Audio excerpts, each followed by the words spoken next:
Hey ladies and gentlemen, it's Steven, your favorite money man in a hoodie. Alright, so I want to talk to you guys today, give you guys an illustration when it comes to your biggest financial tool. What is the number one most useful tool in your financial arsenal? Some people may say a credit score, and you'd be dead wrong. I'm going to show you why in a moment. Your biggest financial tool is your income. So right here, we're going to use this as an illustration of your savings, okay? This is all of your savings right here, this big old pot. And you see on it, you've got all of these little markers right here. We're gonna focus on the 400 and the 200 milliliter marks, okay? So this is your income.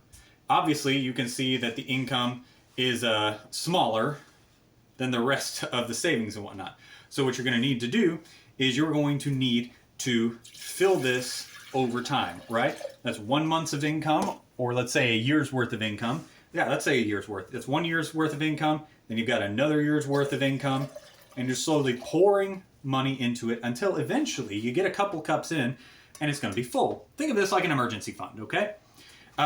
Most people feel like they don't have enough money in their emergency fund, and even 22% of people in the United States say that they don't have an emergency fund. Can you imagine how much more relaxed you'd be if you had some money in an emergency fund?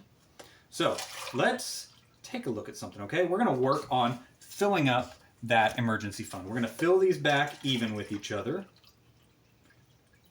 There we go. And a little bit more right there. There we go. Got those even with each other, okay? All right. So you've got your income, or your emergency fund that you're planning on doing, and you've got a year's worth of income, all right? Now, perhaps let's say that 1 year, you take this and you just dump the whole thing in, right? It's pretty great and whatnot. Let's say that it's time to replace a car, and you have two choices. You can either save up the cash and just outright buy the car and not have payments, or you can look at the nicer vehicle and you can say, I want that. I want the $20,000 one. That one looks nice. I'm going to be driving it forever. And after all, you're always going to have a car loan, right? You've heard that before. I've heard that before. Let's think of it this way, okay? Let's say you decide to buy the more expensive option, okay? And let's say that every month, a little of that gets taken out, okay? Now, the average used car loan in 2023 was $515. The average new was $750. Okay? So what happens when we stab the knife in and we pull the knife back out, okay? Some of that money every single month throughout the year, all right, come on now, is gonna start dripping out. You see that? Starting to drip.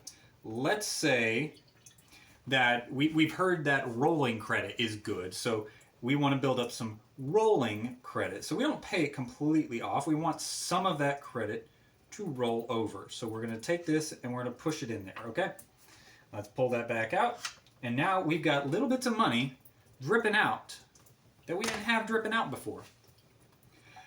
Now, obviously, it's still going to hold water, right? And once the water level gets below the cuts, it's going to stop dripping water. I mean, that's pretty helpful, right? But you do notice that, like, every month, more and more of that is dripping away. Now, you could have poured out, like, this much of the water to buy the cheaper option that doesn't have interest, just paid it in cash and just said, hey, I'm done, and that's it, and then all of the rest is going to savings. But instead decided to go the more expensive option. Looks like we're about done. So let's take that, and we're going to dump what's left into here. Now, a full cup a minute ago got you to the 400 milliliter mark. Look where it's at now. We've lost about half of it. We've lost about half of it to payments on things. And that's the reality for a lot of people when it comes to debt. They usually have 2 or more car payments. And if the average car payment every month is $515 for a used car, let's just be nice. Let's say that nobody's buying dumb new cars and they're deciding to go with used cars. If you have 2 cars, that's over $1,000 every month gone like that. That means if you have 2 car loans on used vehicles at $515 a month for 12 months, you're shooting away $12,000 a year on used vehicles. You know what's really crazy, y'all? A great used vehicle is about $12,000. Instead of going above what you're able to do and just thinking, I can make the month by month work, that broken cup can make it work. You can fill up the cuts right here. You can fill the water up to right there and make it work while still putting money away in savings.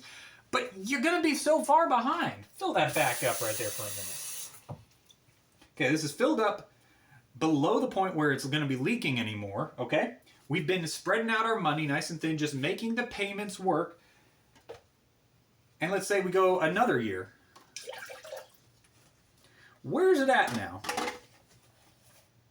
It took 2 years to get to what one unpunctured cup would get you. That's the whole point when it comes to debt and spending. That is why you have to spend below your means. Okay, you have to spend below the money that you bring in order to save money. And if you're distracted by all of this debt, it's going to be so difficult to save money. Whereas if you just took an entire full cup for 1 year, getting to the 400 milliliter mark, for year 2, and then let's say year 3.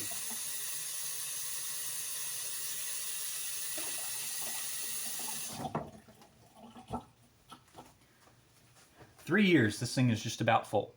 3 years, it's about filled up.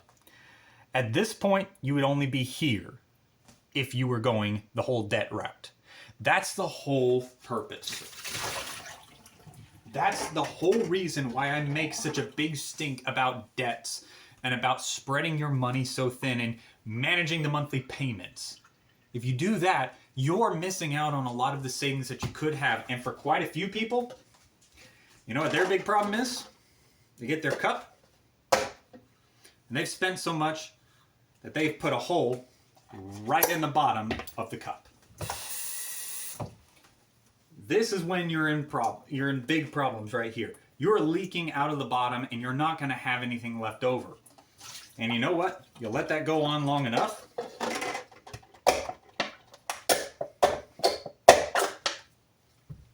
you're going to be leaking out money faster than you can put it in. Now at this point, I could leave this faucet running as long as I wanted, and it's not going to fill up. That's when you're in a big financial mess. And I want to help you get to the point where you're not worried about that, where you're able to fill this sucker up as much as you want, where you're able to be financially secure and feel good about your money. Over 50% of the people, this is down in the description, over 50% of people say that they are not comfortable with the amount of money in their emergency savings, and 22% say that they have nothing. By the way, over 50% of people say that their major stressor in their anxiety world is money. Over 50% of people are anxious about money. Think about everybody that you know who is incredibly anxious and on medication. How many of them have money problems? Think about that for a minute. Over 50% of people, this will also be in the description, over 50% of people are concerned about how much money is in their emergency savings account. Most people have debt. You look at, I believe if I'm using the rough numbers, I might put this one in the description if I remember. If not, remind me and I can do it. About 70% of people have some kind of a debt balance, and only 30% of people have no debts. How likely is it that you think that the entire 30% of people are the people that have no emergency savings? It's pretty unlikely. Because think about it. They're using an undamaged cup. They're using a cup that isn't leaking as it's being filled. They're using a cup that they're able to fill up all the way, pay their basic expenses. They don't have extra money flying out. They can take the full cup and dump it in. Those are the people who are financially successful, and those are the people that are not anxious about money. That's where you need to be. That's where I need to be. Right now, I'm not entirely there yet. My wife and I've got a little bit of work to do, and we're about to buy a house. So it's going to be a minute before we stop sending money out. We're going to have a mortgage for a little while, but we also have a plan to pay it off early. Right now, we're going to be on a 24-year plan to pay off the house. We can do it in 12 if we really put our minds to it. And then after that, can you imagine if you didn't have to pay rent? Can you imagine if you never had to make a payment for the place you live ever again other than just basic repairs, which wouldn't really happen monthly? Can you imagine what would happen? The average rent in the Chattanooga area is somewhere between $1,200 a month and $1,500 a month. Could you imagine if you were holding on to $1,500 extra dollars every single month? That's the debt-free dream. And you can get to it. You can get to it, I can get to it. And when we get there, think of all of that security. Think then of not just taking a cup and filling it up to here. Well, now you don't have to pour any money out for your living expenses. You fill the cup up to the brim. That should be exciting to you. And owning a home and having a paid off mortgage is the fastest way that people become millionaires. Your home is your equity. And this is a little extra for you, okay? Your home is your equity, okay? It counts towards the money that you have.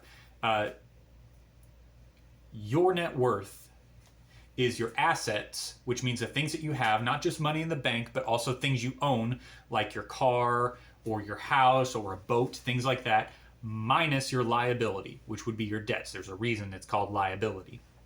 Okay? So you own a house and you have, let's say, $100,000. It's a $250,000 worth house. You owe $100,000 on it. Well, you've got a net positive then of $150,000. Okay? That's your equity on the house. Okay? You don't have to have $1 million in the bank to be a millionaire. Owning your own home saves you money and counts towards it. It's a big deal. I'm going to leave you here for now, ladies and gentlemen. I will see you later.